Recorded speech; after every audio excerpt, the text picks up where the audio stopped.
Dale Jr. wants to be in Cup, Kyle Larson is in his own head at Daytona, and a fourth manufacturer takes a big step towards entering NASCAR.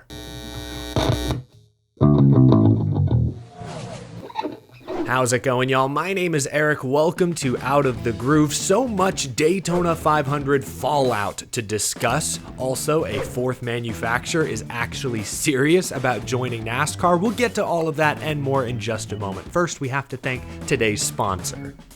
This episode is sponsored by Balm. When you're putting in those long hours and your body's telling you to quit, you need something that actually works. Balm has been the trusted name in pain relief for over 100 years. It targets the pain exactly where you need it. Whether it's your shoulders, nagging back pain, stiff joints, Balm's legendary herbal power helps you rise above the pain and get back to living fast. Head over to tigerbalm.com/US or find it at a store near you.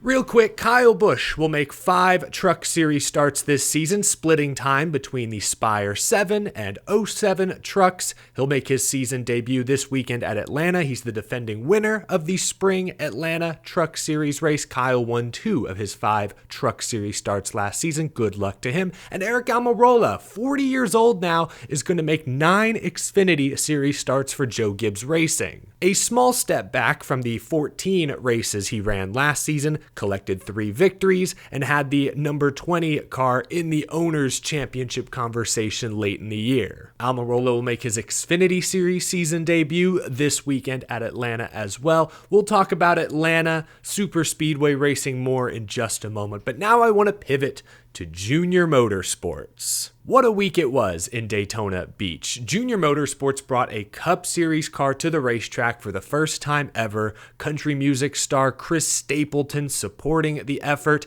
Justin Allgaier, fresh off his Xfinity Series championship run, driving it. They raced their way in through the Thursday night duels and then finished top 10 in the Daytona 500. What a Cup Series debut for Dale Earnhardt Jr.'s race team. Naturally, Jr. was asked after the race if this is just the first of many future JRM Cup Series starts, and Jr. gave a candid response. Told reporters, quote, "When we started putting this deal together, I told Kelly, you never know what this experience might drum up in terms of interest from partners who might want to help us get here full time. It was good for me to come here and experience this, to see if it was truly something I felt like I wanted. Because sometimes you wonder, because of growing up in the sport and your last name, are you making yourself do this because it's what you think you're supposed to do, or do you really want to do it, right? I think this helped me understand that I do want to be here personally." Dale Earnhardt Jr., Kelly Earnhardt Miller want to be in the NASCAR Cup Series. Jr. elaborated, saying that he's never going to outright buy a charter all on his own. He would require additional business partners, but it sure sounds like the door isn't just cracked, it's wide open. Dale Earnhardt Jr. actively looking for opportunities to go full-time Cup Series racing. Based on all of the Junior Motorsports apparel I saw this weekend, I saw Justin Allgaier 40 car die-casts already produced, flags, t-shirts, hats, banners.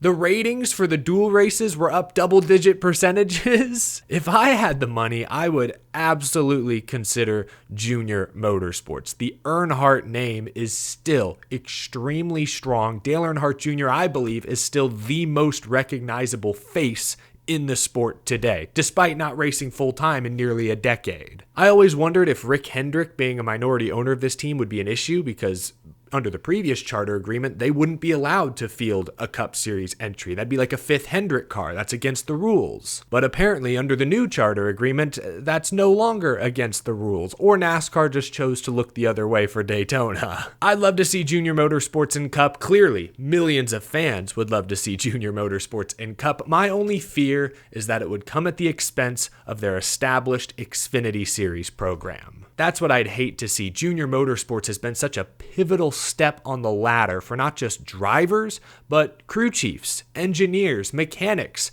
media. So many talented people who've worked their way up the ranks have come through the Junior Motorsports system. Championship drivers, William Byron, back-to-back Daytona 500 winner, came up through Junior Motorsports. Junior Motorsports fills an extremely important role in the NASCAR ecosystem. I'd love to see them go cup racing, but not if it means dramatically scaling back their Xfinity Series efforts. That would be a shame. And I only bring that up because, we've seen Team Penske, Roush Racing shut down their Xfinity programs in recent years, focus fully on Cup. Colleague Racing, since expanding their Cup program, has seen their Xfinity results suffer, I'd say. So that's what I'm saying. While it would be great to see Junior Motorsports on the biggest stage, if it hurts their Xfinity Series program, I'm not sure that's best for the NASCAR ecosystem by and large. It's just my theory. Let me know if you agree or disagree down in the comment section below. More Daytona 500 fallout. How about this stat? Didn't mention it Sunday night, but William Byron is now the youngest driver in NASCAR history to win multiple Daytona 500s. He beat his boss, Jeff Gordon's record by just a few months. Also, I want to give some love to Ryan Preece. After enduring his second terrifying backstretch Daytona flip in recent seasons, he was able to have some fun with it on social media. Dude has legit been getting some serious astronaut training over the past couple of years, unfortunately. Anyways, speaking of Jeff Gordon, the Associated Press asked him about Kyle Larson's superspeedway struggles. Larson has won 23 Cup Series races since joining Hendrick Motorsports 4 years ago, but entering year 5, it's never been more apparent that the draft is his kryptonite. Larson finished 20th in the Daytona 500 this year after getting a piece of the Bell Preece crash. We're heading to Atlanta this weekend, where Larson has finished 30th or worse in 5 of the last 6 races. In fact, in 19 super speedway style races in the next gen era, Larson only has 2 top 10s. That's it. He's only led 10 or more laps twice in that same span. For comparison, Austin Cindric has led 10 or more laps 8 times in a row. Here's the clip of Hendrick Motorsports' Jeff Gordon being asked about Larson's struggles, and much like Junior earlier, Jeff gave a pretty honest response. Yeah, now I'm starting to see it's getting in his head, I've had a few conversations with him, and man, just go for it. Just forget about it. Don't try to even overthink it, but you can't, when that many races in a row doesn't go your way. All I told him today is just be Kyle Larson. Don't try to be something you're not. Don't try to, look at what somebody else is doing that's having success. Just go out there and execute, and the things will turn around and come your way eventually, I think. Here's another one. I just keep pulling up bad Kyle Larson stats. He was the only Hendrick Motorsports driver Sunday night to not lead a single lap. But honestly, going back to Jeff Gordon's comments right there, I wouldn't worry too much about it. I think Jeff Gordon gave good advice. Just be Kyle Larson. Don't think too hard. At Kansas, Bristol, Martinsville, Watkins Glen, the driver has almost full control. At Daytona, Talladega, and even Atlanta now, that's not always the case. Sure, there are 6 super speedway style races on the schedule, but there are 30 other races, and Kyle Larson will be the odds-on favorite or one of the odds-on favorites to win every single one of those. Do not put pressure on yourself, especially for the Daytona 500. Spend that time, that energy preparing for Phoenix or Martinsville or Las Vegas. That, honestly, would be a better use of your time than watching Daytona 500 film, in my opinion. Obviously, everyone wants to win the Daytona 500. It's the biggest race, the biggest stage, the biggest purse, but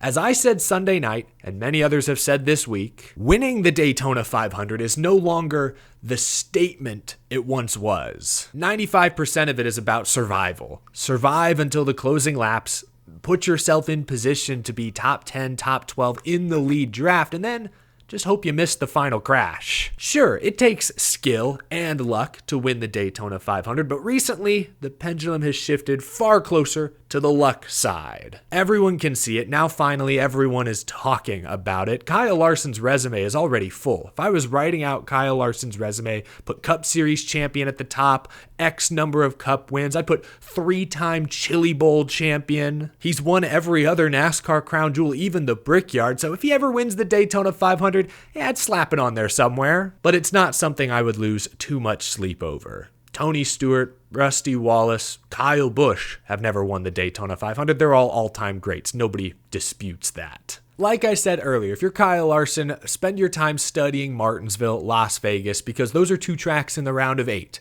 Talladega this year is also in the round of 8. So much about that race is out of your control. Don't put pressure on that race. Put pressure on Vegas and Martinsville, because you win either one of those, you're back in the championship for once again. Sure, it's weird, it's wild that Larson hasn't been able to figure out super speedway racing. Apparently some of it is luck, some of it certainly is him. Jeff Gordon says he's in his head. It's weird for sure, but it's not something that, in my opinion, hurts Kyle Larson's broader legacy all that much. It's not something that 10, 15 years from now I think we'll talk about all that much. Oh, that Kyle Larson, great driver, outstanding on dirt, maybe the best we've ever seen, came to Cup, won championships, ran the Indianapolis 500 and was competitive, but. Did you see his Talladega record? Ugh. Nobody's going to say that. Nobody's going to talk about that. It's an interesting storyline, but not one that I think really impacts driver Kyle Larson's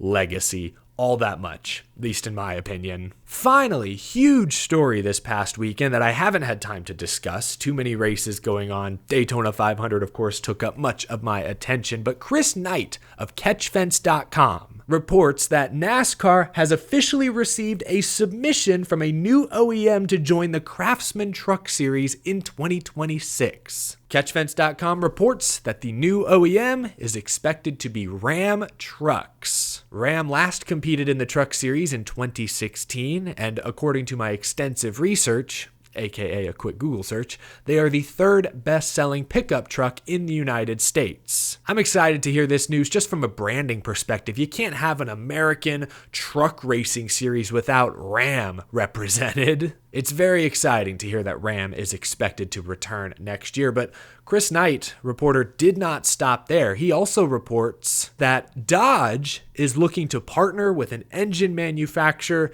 in preparation for a 2028 NASCAR Cup Series return. Oh my goodness, it may actually finally be happening. Dodge last ran in the NASCAR Cup Series in 2012, pre-Gen 6. They went out with a bang though, winning the Cup Championship with Brad Keselowski and Penske. 2028 is the year highlighted in this Catch Fence report. I know that sounds like a long ways away, but it's also the only realistic timeline. I'm pretty sure any Cup Series body submissions need to be made almost 2 years in advance, so 2027 at this point would be pushing it. 2028 is a much more realistic timeline. I know some fans may be skeptical of this report. We've been hearing rumors of a 4th manufacturer for a decade plus, but this sounds legitimate to me. I mean, remember when Toyota came into NASCAR for the first time in the mid-2000s? They started with the Truck Series in 2004, and then a couple years later, 2007,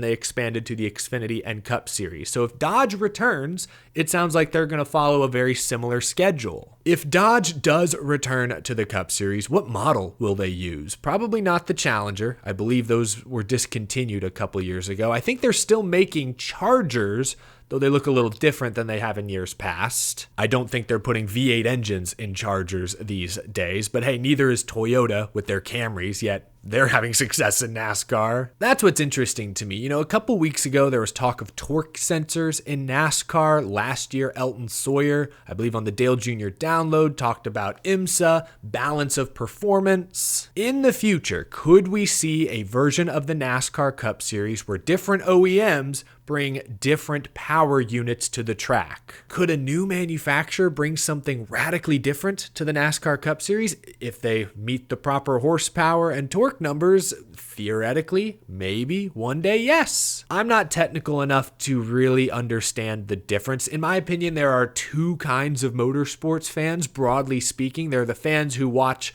for the big personalities, the different driving styles, that drama. And then there are motorsports fans that love to see the technology, the high performance engineering on full display. I fit more into this category for sure. And I think these days in NASCAR, most fans fit into this category because in the Cup Series, it's a spec car. Ford, Chevy, and Toyota run the exact same chassis. the engine is really the only major difference between the OEMs. If you're more into the technical engineering stuff, you're watching Formula One or you're watching IMSA, sports car racing. If NASCAR one day brings that IMSA style balance of performance over to Cup and we see different power units with different OEMs, they'll sort of be bridging that gap between NASCAR and IMSA. And I'm not sure it's going to win anyone over. You know what I mean? Like, will the different power units be enough to intrigue the IMSA and Formula One fans? Hey, what's this? Dodge is running a V6 turbo. How is that going to stack up against the Chevy V8? Like, is that actually going to attract any new eyeballs? Because we know NASCAR is going to want to keep the competition as equal as possible. Like, if Dodge brings a new power unit and starts blowing Chevy, Ford, and Toyota out of the water, wins 25 races a year, NASCAR and the fans won't love that because it won't feel like the drivers, the big personalities, are the ones making the difference. It'll feel like Formula One, where the car matters a ton. So that's what I think about when looking ahead 3, 4, 5 years down the line. If we see different engines, different power units for different manufacturers in the Cup Series, something akin to IMSA, would that resonate with NASCAR fans? Would it add anything to the competition, the stories? Would it take anything away? Would it make the drivers potentially a little less important? Those are the things I think about. I'm probably looking too far down the line. Here in the shorter term, it's cool to hear Dodge, another American brand, interested in returning to the NASCAR Cup Series. But it sounds like Ram will begin with the Truck Series. That's pretty cool. Let me know what you think down in the comment section below.